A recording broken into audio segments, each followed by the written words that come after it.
നമസ്കാരം. ഞാൻ ഡോക്ടർ സായിജി. വീണ്ടും ഒരിക്കൽ കൂടി ഡോക്ടർ സായിജി ടോക്സിലേക്ക് സ്വാഗതം. ഇന്ന് ആരോഗ്യത്തെക്കുറിച്ച് കുറിച്ചുള്ള ഒരു മാറിയ സങ്കല്പം അല്ലെങ്കിൽ അതിനെക്കുറിച്ച് ഒരു സംസാരിക്കാമെന്നാണ് ഞാൻ ഉദ്ദേശിക്കുന്നത്. പലപ്പോഴും ആരോഗ്യം എന്നുള്ള രീതിക്ക് നമ്മൾ ചിന്തിക്കുമ്പോൾ അത് ശാരീരികമായിക്കോട്ടെ മാനസികമായിക്കോട്ടെ ആരോഗ്യം വളരെ സ്ട്രിക്റ്റായിട്ട് പ്രഭാതത്തിൽ ഒരു മണിക്കൂറോളം പിന്നെ നമ്മൾ വ്യായാമം ചെയ്യുക അല്ലെങ്കിൽ ഭയങ്കരമായി നടക്കുക. ഒപ്പം ആ എക്സസൈസിനെ തന്നെ നമ്മൾ വ്യായാമ മുറകളെ തന്നെ നമ്മൾ റെസിസ്റ്റൻ്റ് എക്സസൈസ്, കാർഡിയാക്ക് എക്സസൈസ്, ഇങ്ങനെ പല തരത്തിൽ തിരിച്ചിട്ടും അല്ലെങ്കിൽ ഡയറ്റിനകത്ത് ഇത്രയധികം വളരെ സ്ട്രിക്റ്റായിട്ട് കാർബോഹൈഡ്രേറ്റ് ഇത്രയാവും, പ്രോട്ടീൻ ഇത്രയാവും, ഇങ്ങനെയൊക്കെയുള്ള പല തരത്തിലുള്ള നിഷ്കർഷതകൾ വെച്ച് പുലർത്തുമ്പോഴും വളരെ കുറഞ്ഞ കാര്യങ്ങൾ കൊണ്ട് വളരെ നിസ്സാരമായി ചെയ്യാമെന്നുള്ള ചില കാര്യങ്ങൾ കൊണ്ട് നമുക്ക് നമ്മുടെ എങ്ങനെ ആരോഗ്യത്തെ പൂർണ്ണമായി സംരക്ഷിച്ച് നിർത്താം. വളരെ തിരക്കാർന്ന ഈ ജീവിതത്തിൽ ഒരുപക്ഷെ തീർച്ചയായും നിങ്ങൾ ഈ വീഡിയോ സ്കിപ്പ് ചെയ്യാതെ കേൾക്കുക. കാരണം ഇത് വളരെ പ്രയോജനം ചെയ്യുന്ന ഒരു വീഡിയോ ആയിരിക്കും.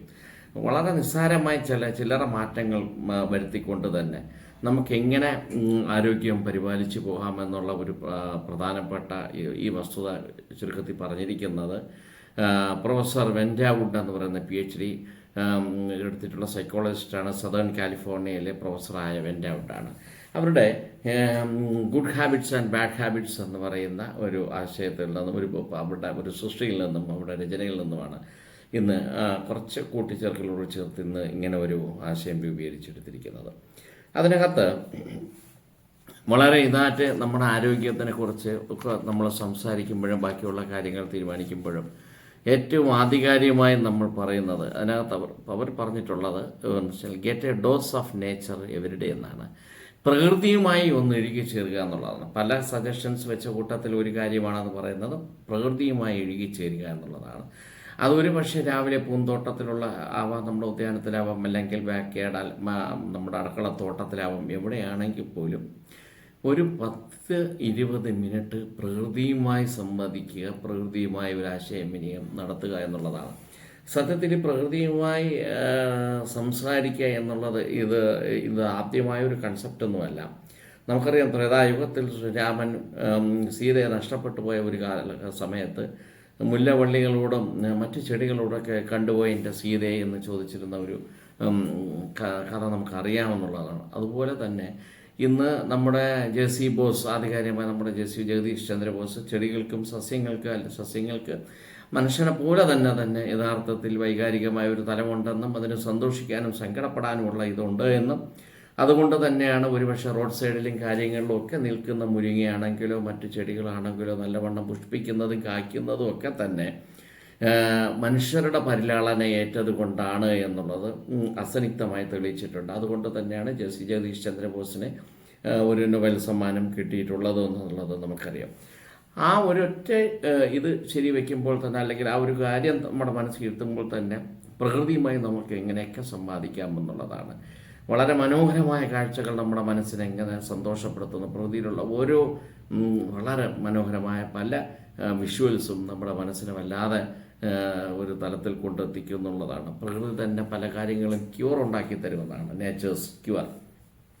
അതുകൊണ്ട് തന്നെ തിരക്കാർന്ന ജോലിയിൽ ഒരുപക്ഷെ ഫ്ലാറ്റ് സംസ്കാരത്തിലും ബാക്കിയുള്ളതിലുമൊക്കെ 4 ചുവരുകൾക്കുള്ളിലും ചില സ്ക്രീനുകൾക്ക് മുമ്പിൽ നമ്മൾ കുടുങ്ങി പോകാതെ കുറച്ച് സമയമെങ്കിലും നമ്മൾ പ്രകൃതിയിലോട്ടൊന്ന് മടങ്ങി അല്ലെങ്കിൽ പ്രകൃതിയിലൊന്ന് കാണുക, ആ വിഷ്വൽസ് കാണുക. ചന്ദ്രൻ്റെ നിലാവാണെങ്കിലും സൂര്യൻ്റെ രശ്മിയാണെങ്കിലും ഇളം കാറ്റാണെങ്കിലും പൂക്കളാണെങ്കിലും മലകളാണെങ്കിലും ഒക്കെ അതൊന്ന് കണ്ട് അല്ലെങ്കിൽ അതൊന്ന് മനസ്സാസ്വദിക്കുക എന്നുള്ളതാണ്. അപ്പോൾ ചുരുക്കത്തിൽ അതുകൊണ്ടാണ് get A dose of nature എന്നുള്ള ഒരു പദം തന്നെ പറഞ്ഞിരിക്കുന്നത്. രണ്ടാമത് പിന്നെ ഒരു കാര്യം എടുത്തു പറയാനുള്ളത് നോ കോഫി ആഫ്റ്റർനൂൺ എന്നാണ്. ഒരുപക്ഷെ കോഫീൻ, നമുക്കറിയാം കഫീൻ എന്ന് അതിനെക്കുറിച്ചൊരു വീഡിയോ ഇതിന് നമ്മൾ ചെയ്തിട്ടുണ്ട്. കോഫി ഒരുപക്ഷെ ലിവർ സിറോസിസ്, ലിവർ ക്യാൻസറിന് പോലും പ്രതിവിധിയാണ് എന്നുള്ളതാണ് അവസാനത്തെ നമ്മൾ കണ്ട് പല പഠനങ്ങളും റീസെൻ്റായിട്ടുള്ള പറയുന്നത്. എങ്കിൽ പോലും കോഫിയിൽ അടങ്ങിയിട്ടുള്ള കഫീൻ എന്നൊരു ആൽക്കലോയിഡ് ഉണ്ട്. ഇത് ഒരു കാരണവശാലും ഉച്ചയ്ക്ക് ശേഷം കോഫി എന്നുള്ള ഒരു കാര്യം ഇല്ലാതിരിക്കുക എന്നുള്ളതാണ്. തീർച്ചയായും നമ്മുടെ ഉറക്കത്തെ വല്ലാതെ തടസ്സപ്പെടുത്തും എന്നുള്ളത് കൊണ്ട് തന്നെ ആ ഒരു കോഫി ഉച്ചയ്ക്ക് ശേഷം കോഫി പാടില്ല എന്നുള്ളതാണ്. പിന്നെ ഇതിനകത്ത് ബെഡ് ടൈം അലാറം എന്നാണ്. രാത്രി കൃത്യമായ ഒരു സമയത്ത് നമ്മൾ കിടക്കാൻ തീരുമാനിക്കുക എന്നുള്ളതാണ്. ഒരു മനുഷ്യന് ഇപ്പോൾ ശരാശരി ഒരു 6 തൊട്ട് 7 മണിക്കൂർ ഉറക്കം വേണമെന്നുള്ളതാണ്. ഉറക്കത്തിൻ്റെ പ്രാധാന്യം ഇന്ന് മോഡേൺ സയൻസ് വളരെ വ്യക്തമായി ആവർത്തിച്ച് പറഞ്ഞുകൊണ്ടിരിക്കുന്നത്. നമ്മുടെ ടിഷ്യൂസിൻ്റെ റിപ്പയർ, നമ്മുടെ സെൽസ്, ഡാമേജ് ആയ സെൽസിൻ്റെ റിപ്പയർ, അല്ലെങ്കിൽ പുതിയ സെൽസിൻ്റെ ഫോർമേഷൻ, അല്ലെങ്കിൽ നമ്മുടെ ഏത് ശരീരാവയവങ്ങളും ഒരു ക്യൂർ നടക്കുന്നത് കൂടുതലും വളരെ റെസ്റ്റാറ്റ് ഉറങ്ങുന്ന സമയത്തിലാണ്. അത് മാത്രമല്ല, നമുക്കറിയാം ഇന്ന് ചെറുപ്പക്കാരിലും ഒക്കെ വളരെയധികം ടെസ്റ്റോസ്റ്റെറോൺ എന്ന് പറയുന്ന ഹോർമോൺ വളരെ കുറഞ്ഞു വരുന്നതായി കാണാം, പുരുഷ ഹോർമോൺ. അപ്പോൾ പുരുഷത്വ ഹോർമോൺ, ഹോർമോൺ കൂട്ടണമെങ്കിലും അല്ലെങ്കിൽ ബാക്കി പല അസുഖങ്ങളും നമുക്ക് കൈവെള്ളയിൽ ഒതുക്കാൻ അല്ലെങ്കിൽ വരാതിരിക്കുവാൻ അല്ലെങ്കിൽ അത് തടയുവാൻ തീർച്ചയായും നല്ല രീതിക്കുള്ള ഉറക്കം വേണമെന്നുള്ളതിന് യാതൊരുവിധ സംശയവുമില്ല. അതുകൊണ്ട് തന്നെ നമ്മൾ ഉറക്കത്തിന് വേണ്ടിയുള്ളൊരു സമയം സെറ്റ് ചെയ്യുക. അതെങ്ങനെ സെറ്റ് ചെയ്ത് നമുക്ക് ആവശ്യത്തിലുള്ള ഉറക്കം കിട്ടുക എന്നുള്ളതാണ് എടുത്തു പറയാനുള്ളത്. പിന്നെ അവർ പറയുന്ന, അവരുടെ നിർദ്ദേശത്തിൽ പറയുന്നത് pack your bag the night before എന്നാണ്. ചുരുക്കത്തിൽ നാളെ ഒരു യാത്ര പോകുമ്പോൾ ഇന്ന് ബാഗ് ഇന്ന് ലഗേജ് തയ്യാറാക്കി വയ്ക്കുക എന്നുള്ളതല്ല എൻ്റെ ഉദ്ദേശം. അതിനകത്ത് പറയുന്നത് നാളത്തേക്ക് വേണ്ടി, നാളത്തെ വിജയത്തിന് വേണ്ടി അല്ലെങ്കിൽ നാളത്തെ പ്രവർത്തനത്തിന് വേണ്ടി എന്താണോ, വിദ്യാർത്ഥിയാണെങ്കിൽ അവൻ്റെ ഹോംവർക്ക് ആവാം, അല്ലെങ്കിൽ അവൻ നാളെ പഠിക്കുന്ന വിഷയത്തെക്കുറിച്ചായിരിക്കാം.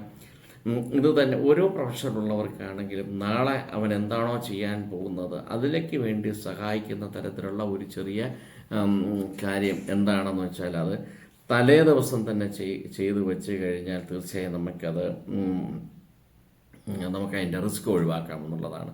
പലപ്പോഴും നമ്മുടെ കുട്ടികളിലൊക്കെ തന്നെ നമ്മൾ കണ്ടുവരുന്നത്, ഒരു പക്ഷേ നാളെ രാവിലെ ആകുമ്പോൾ തന്നെയാണ് അന്ന് ഏത് ഡ്രസ്സ് ഇടണമെന്ന് പോലും അന്ന് അവർ തന്നെ അപ്പോഴാണ് ഏതെങ്കിലും കിട്ടുന്നത് ഇടുക എന്നുള്ളത്.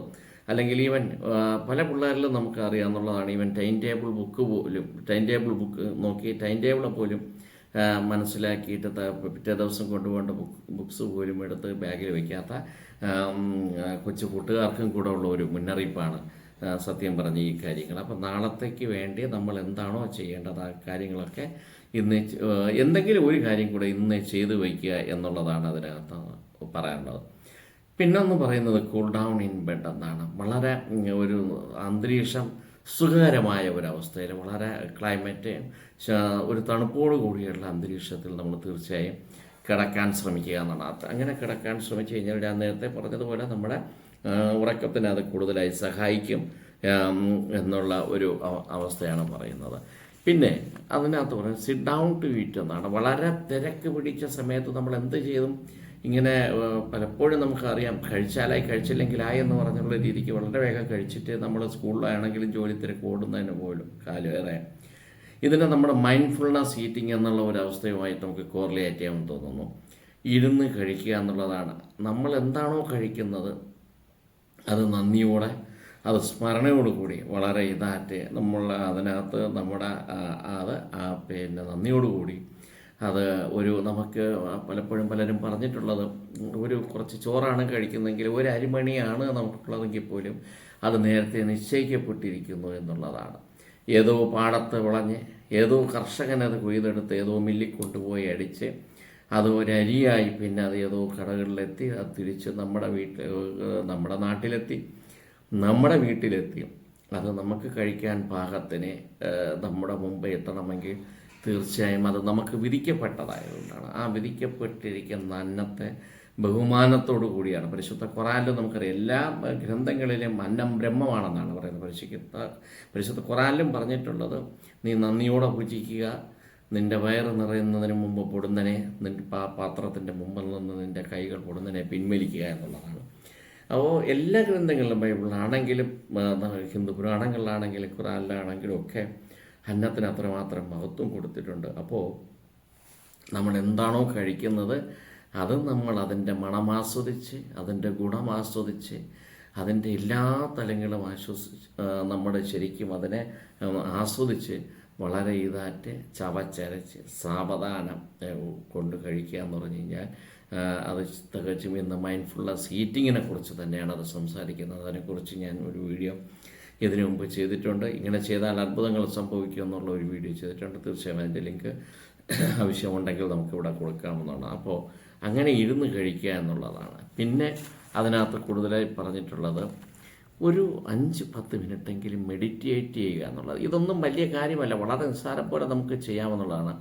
ഒരു 10 മിനിറ്റെങ്കിലും സ്വാഭാവികമായി നമുക്ക് നമ്മുടെ ശ്വാസഗതിയെ ഒന്ന് ശ്രദ്ധിച്ച് മെഡിറ്റേഷൻ, പലതരത്തിൽ വിപാസന മെഡിറ്റേഷൻ, മറ്റ് പലതരത്തിലുള്ള മെഡിറ്റേഷൻസ് ഉണ്ട് എന്നിരിക്കെ നമ്മുടെ ഒന്നുമില്ല എങ്കിലും വളരെ നമ്മുടെ ശ്വാസഗതിയെ, നമ്മുടെ ഏതെങ്കിലും ലിവ് ഇൻ ദ പ്രസൻ്റ് ആണ് മെഡിറ്റേഷൻ. നമ്മൾ ഭൂതകാലത്ത് വായിക്കോ ഭാവിയെക്കുറിച്ചുള്ള യാതൊരു തരത്തിലുള്ള ആശങ്കകളും ഇല്ലാതെ ആ നിമിഷത്തിൽ അതായി തുടരുന്നതാണ് നമ്മൾ മെഡിറ്റേഷൻ. അതിന് ഏറ്റവും ഉത്തമമായ മാർഗം നമ്മുടെ ശ്വാസഗതിയെ തന്നെ, നമ്മുടെ ശ്വാസം ഉള്ളിലോട്ട് വലിച്ചെടുക്കുമ്പോഴും ആ ശ്വാസം ലങ്സിലോട്ട് പോകുമ്പോഴും ശ്വാസം തിരിച്ചു വിടുമ്പോഴും അതിനെ ശ്രദ്ധ കേന്ദ്രീകരിച്ച് മാത്രം ചെയ്ത് തുടങ്ങാം മെഡിറ്റേഷൻ. അത് മെഡിറ്റേഷൻ്റെ തുടക്കമാവട്ടെ. ആ മെഡിറ്റേഷൻ തീർച്ചയായും നമ്മുടെ കൊഗ്നിറ്റീവ് പവറിനെ കൂട്ടുന്നു, നമ്മുടെ ബോധതലത്തെ കൂട്ടുന്നു, നമ്മുടെ മനസ്സിനെ ശാന്തമാക്കുന്നു, ചിന്തകളില്ലാത്ത ഒരവസ്ഥ കൂടുതലായിട്ട് വരുന്നു. നമ്മുടെ ഒരു ദിവസം തന്നെ ആയിരക്കണക്കിന് ചിന്തകൾ നമ്മുടെ തലച്ചോറ് വഴി കടന്നു പോകുന്നതുകൊണ്ടാണ്. അത്തരം ചിന്തകൾ എത്രത്തോളം കുറയ്ക്കാമോ തീർച്ചയായും നമുക്കത് പ്രയോജനം ചെയ്യുന്നതാണ്. അതുകൊണ്ട് തന്നെയാണ് നമുക്ക് ആ ഒരു കാര്യങ്ങൾ ഒരു 10 മിനിറ്റെങ്കിലും മെഡിറ്റേറ്റ് ചെയ്യാൻ വേണ്ടി നമ്മൾ പറയുന്നത്. പിന്നെ ആഡ് വർക്കൗട്ട് സ്നേക്കിംഗ് എന്നാണ്.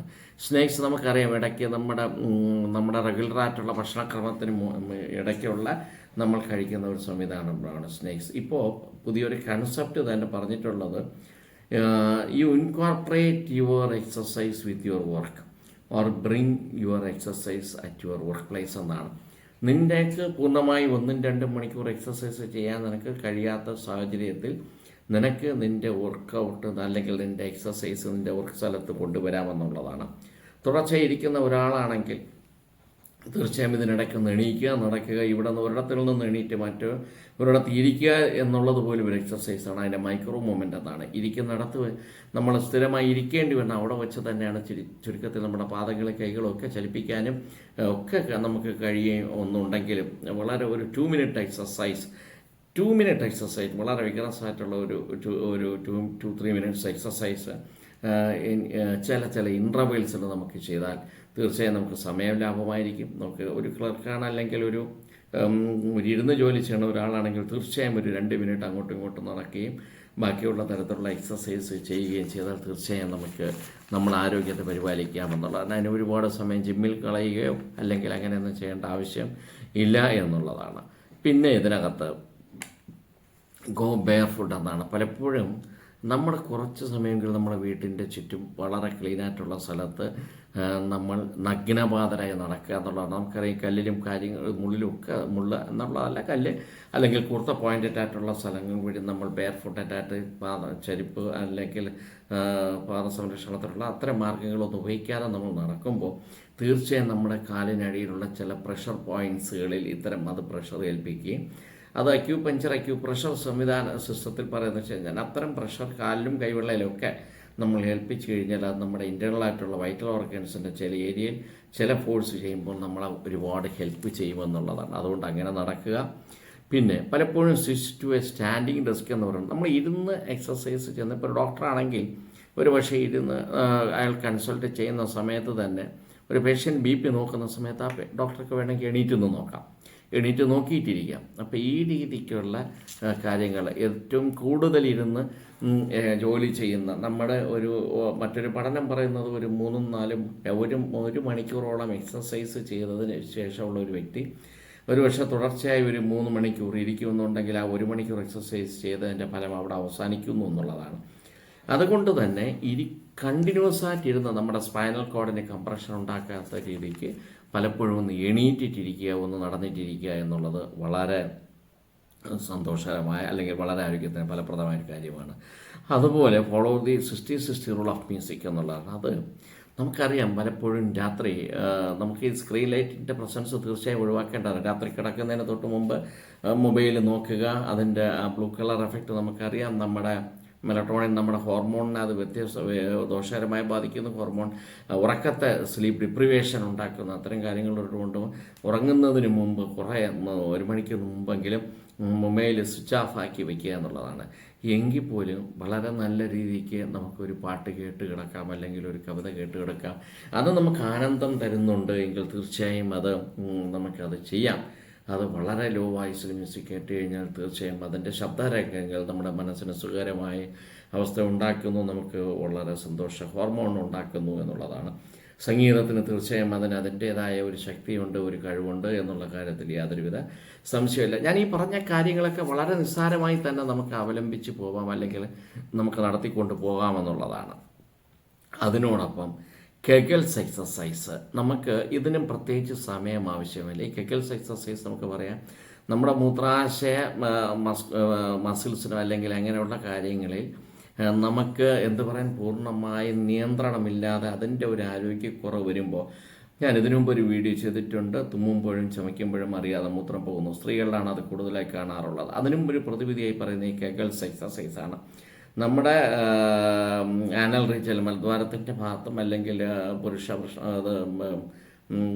ടെസ്റ്റിസിൻ്റെ അല്ലെങ്കിൽ അവിടെ സെക്ഷൽ ഓർഗൻസ് വരുന്ന സ്ഥലത്തോ സ്ത്രീകളുടേതാണെങ്കിലും ആ ഏരിയയിൽ വരുന്ന മസിൽസിനെ സങ്കോചിപ്പിക്കുക, ഉള്ളിലോട്ട് വലിക്കുക, പുറത്തോട്ട് വിടുക. ഇത് നമ്മൾ ഏത് ജോലി ചെയ്യുമ്പോഴും പുറത്തോട്ട് നമുക്കിങ്ങനെ ചെയ്യാമെന്നുള്ളതാണ്. ഈ കെഗൽസ് എക്സസൈസ് കൊണ്ട് തന്നെ അവിടെ നമ്മുടെ ബ്ലാഡറിന് ചുറ്റുമുള്ള അവിടുത്തെ മസിൽസ് വളരെയധികം ശക്തിപ്പെടുന്നു എന്നുള്ളതാണ്.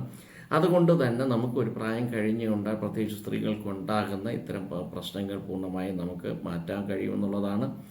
സ്വാമി വേദാനന്ദഗിരിയുടെ ഒരു ശാസ്ത്ര രീതി അനുസരിച്ചിട്ട് കായകൽപ്പ യോഗ സിദ്ധാന്തവുമായി ഇതിനെ ബന്ധപ്പെടുത്തി പറഞ്ഞു കഴിഞ്ഞാൽ ഈവൻ പുരുഷൻ്റെ ലൈംഗികമായ പവർ വരെ ഇത് കൂട്ടുവാൻ കഴിയുമെന്നുള്ള രീതിക്കാണ്. അതുകൊണ്ട് കെഗൽസ് എക്സസൈസ് നമുക്ക് ചെയ്യാമെന്നുള്ളതാണ്.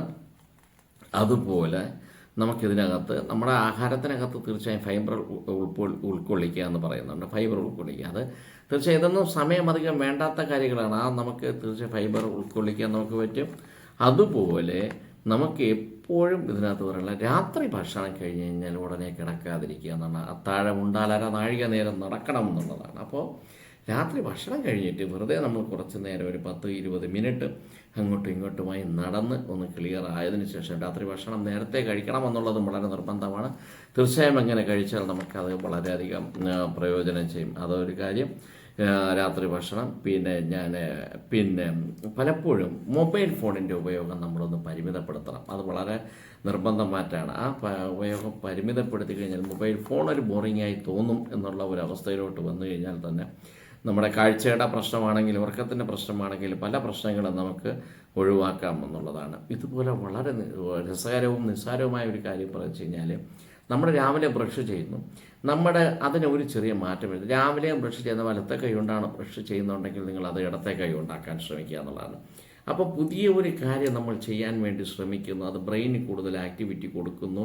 നമ്മളൊരു പസിൽ അല്ലെങ്കിൽ ഒരു ഗെയിം കളിച്ച് നമ്മുടെ ബ്രെയിൻ ഇതാക്കുന്നത് പോലെ പുതിയൊരു സംവിധാനത്തിന് ബ്രെയിൻ വഴങ്ങുന്നുള്ളതാണ്. അത്തരം കാര്യങ്ങൾ ചെയ്താൽ തീർച്ചയായും നമുക്ക് പുതിയ ഇതുണ്ടാവും എന്നുള്ളതാണ് പറയുന്നത്. എന്ന് വെച്ചാൽ പുതിയ പുതിയ ഹാബിറ്റ്സ് ഫോമിംഗ് ആണ് പറയുന്നത്. അതിനോടൊപ്പം തന്നെ ഒരാളെയെങ്കിലും ആത്മാർത്ഥമായി സന്തോഷത്തോടെ ചിരിക്കാനും ഒന്ന് കെട്ടിപ്പിടിക്കുവാനും കഴിഞ്ഞാൽ തീർച്ചയായും ഓക്സിറ്റോസിൻ പോലുള്ള നല്ല ഹോർമോൺസ്, ഹാപ്പി ഹോർമോൺസ് റിലീസ് ചെയ്ത് അത് നമ്മൾ ആനന്ദത്തിൻ്റെ ഒരു ശൃംഖലയിൽ കൊണ്ട് എത്തിക്കുമെന്നുള്ളതിന് യാതൊരുവിധ ഇതുമില്ല. അതുകൊണ്ട് തന്നെ സന്തോഷത്തോടെ വളരെ സമാധാനത്തോടു കൂടി കളങ്കവും കപടവുമില്ലാതെ ഒരാളെ നോക്കി ചിരിക്കുവാനും ഒരാൾ സംസാരിക്കുമ്പോൾ ശ്രദ്ധിക്കുവാനും അല്ലെങ്കിൽ അയാളോട്ട് ആലിംഗനം ചെയ്യാനും, അത് മക്കളായിക്കോട്ടെ, ഭാര്യയായിക്കോട്ടെ, സുഹൃത്തായിക്കോട്ടെ, നമുക്കങ്ങനെ ചെയ്യാൻ കഴിഞ്ഞാൽ തീർച്ചയായും നമുക്ക് നമ്മുടെ ആരോഗ്യത്തിന് വളരെയധികം മാറ്റം വരുമെന്നുള്ളതാണ്.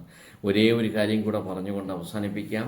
എല്ലാ രാത്രികളിലും വളരെ മനോഹരമായ ഈ ഭൂമിയിൽ ജീവിക്കാൻ അവസരം തന്ന ഈശ്വരനോട് നന്ദി പറഞ്ഞ്, അന്നുണ്ടായിരിക്കുന്ന എല്ലാ നല്ല കാര്യങ്ങൾക്കും നന്ദി പറഞ്ഞ്, അന്നത്തെ അറ്റ്ലീസ്റ്റ് ഒരു 3 കാര്യങ്ങൾക്ക് ഈശ്വരൻ തന്നിരിക്കുന്ന അല്ലെങ്കിൽ ദൈവം പ്രപഞ്ച സൃഷ്ടാവ് തന്നിരിക്കുന്ന 3 കാര്യങ്ങൾക്ക് നന്ദി പ്രകാശിപ്പിച്ചുകൊണ്ട് ഒരു ബുക്ക്, ഒരു ഗ്രാറ്റിറ്റ്യൂഡ് ജേണൽ ഒന്ന് എഴുതി വയ്ക്കുക. ഈ 3 കാര്യങ്ങളും ദൈവം എനിക്ക് തന്നിരിക്കുന്നതിന് ഞാൻ ദൈവത്തോട് കടപ്പെട്ടിരിക്കുന്നു എന്നുള്ളൊരു ഗ്രാറ്റിറ്റ്യൂഡ് ജേണൽ പറഞ്ഞ് രാത്രി ഉറങ്ങുകയും രാവിലെ മനോഹരമായ ഭൂമിയിൽ ഒരു ദിവസം കൂടി കാണാനും ഉണരാനും ഈ പ്രപഞ്ചത്തെ മതിതീരെ കാണാനും ആസ്വദിക്കുവാനും ഒരവസരം തന്ന ദിവ്യമായ ശക്തിയോട് നന്ദി പറയുന്നു എന്നുള്ളൊരു ഭാവത്തിൽ ഉണരുകയും ചെയ്യുക. ഇത്തരം കൊച്ചു കൊച്ചു കാര്യങ്ങളിൽ മാറ്റം വരുത്തിയാൽ തീർച്ചയായും ഒരുപാടില്ലാതെ വളരെ നമുക്ക് നമ്മുടെ ജീവിതത്തിൻ്റെ ആരോഗ്യനില വളരെയധികം മെച്ചപ്പെടുത്താമെന്നും വളരെ ആനന്ദകരമായ ജീവിതം നയിക്കാൻ ഇതൊരു മാർഗമായിരിക്കുമെന്നും ഇത് തീർച്ചയായും ഈ വീഡിയോ നിങ്ങൾക്ക് ഉപകാരപ്പെട്ടുവെങ്കിൽ ഇതിനെ ലൈക്ക് ചെയ്യുക, സബ്സ്ക്രൈബ് ചെയ്യുക, ഹൈപ്പ് ചെയ്യുക, ഷെയർ ചെയ്യുക. മറ്റൊരു വിഷയമായി വീണ്ടും മറ്റൊരു അവസരത്തിൽ കാണാം. നന്ദി, നമസ്കാരം.